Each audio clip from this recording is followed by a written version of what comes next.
La récusation n'est pas purgée, donc. Les magistrats refusent de respecter les règles de procédure, ils ont déjà été récusés une première fois.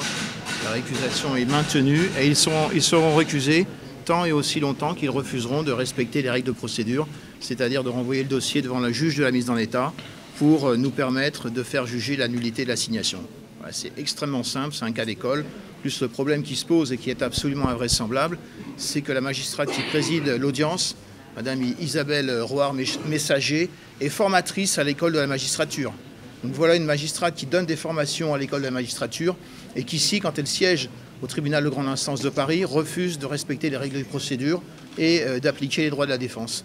C'est une situation qui est absolument inacceptable. Et donc ce qu'ils doivent faire, c'est renvoyer la procédure de renvoyer le dossier à la procédure ordinaire pour faire juger la nullité de l'assignation.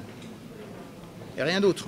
Tant que le dossier n'aura pas été renvoyé devant le juge de la mise en état pour faire juger la nullité de l'assignation, ils feront l'objet de récusations les unes qui seront déposées les unes derrière les autres. C'est quand même assez simple, hein. Je crois qu'on est quand même en état de droit. Vous avez le président de la République et le Premier ministre qui nous expliquent que nous sommes dans une démocratie, dans un état de droit. Et il faudrait qu'on commence au tribunal de grande instance de Paris, c'est-à-dire en gros à 2 km du palais de l'Élysée, à respecter les règles de procédure. On ne demande aucun passe-droit, aucune combine, aucun avantage, mais simplement le respect des règles de procédure. Voilà, je vous remercie. Et vous pouvez récuser les juges combien de fois comme ça? C'est la deuxième fois? Jusqu'à temps qu'on va nous laisser, lui laisser d'ailleurs faire son travail convenablement, puisqu'il est question, et là je donne rendez-vous à tout le monde le 7 mai prochain, puisqu'on n'arrive pas sur le terrain du droit à m'interdire de travailler, on a décidé maintenant de retirer le travail, de s'attaquer à mes avocats. De s'attaquer à ses avocats. Et donc on s'attaque à lui, et on voudrait lui retirer maintenant la possibilité d'exercer la profession d'avocat. 7 mai prochain, audience disciplinaire à la Maison des avocats du barreau de Paris sur des accusations qui sont toutes plus frauduleuses les unes que les autres et qui sont portées par un avocat qui s'appelle Robert Feller, le bâtonnier de Bobigny. Je ne vais pas vous dire autre chose. Je crois que vous avez tous entendu M. Valls expliquer qu'on utilisera tous les moyens.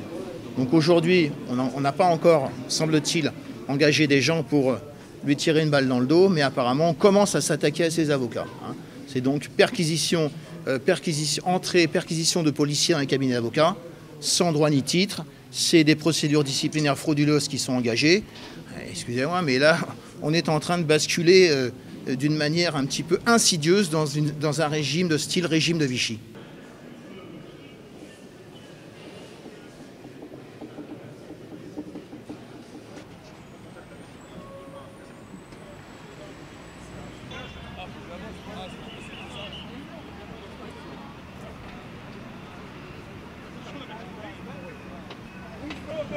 Président, Dieudonné, président, Dieudonné, président, Dieudonné, président, Dieudonné, président, Dieudonné.